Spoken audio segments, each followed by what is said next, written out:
Bonjour à toutes et à tous. Nous allons parler aujourd'hui des valeurs de notre Église apostolique, œcuménique. Et comme vous le savez, notre Église est pleinement catholique. Mais nous ne sommes pas romains. C'est-à-dire que nous ne dépendons pas du pape et de son autorité qui, pour nous, en tout cas, est une autorité dite pyramidale, qui fait qu'un seul homme peut décider de tout dans l'Église.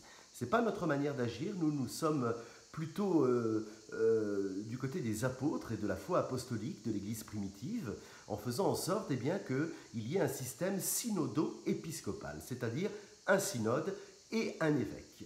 Un synode qui est élu par les paroisses, par les assemblées paroissiales, et qui donc fonctionne autour d'un évêque qui est élu lui aussi, en sachant que le synode possède des personnes qui sont laïques pour la plupart et aussi des membres du clergé.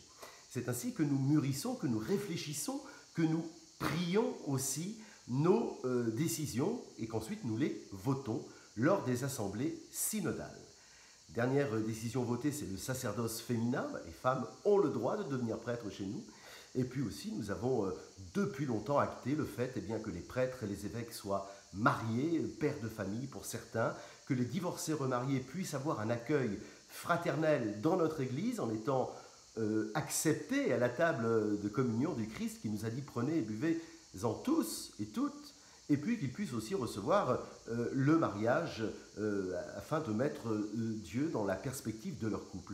Nous acceptons aussi les personnes qui sont du même sexe et qui s'aiment entre elles, parce que pour nous, l'amour est universel, il n'a pas de visage, et à partir du moment où on est aimé, Dieu nous aime.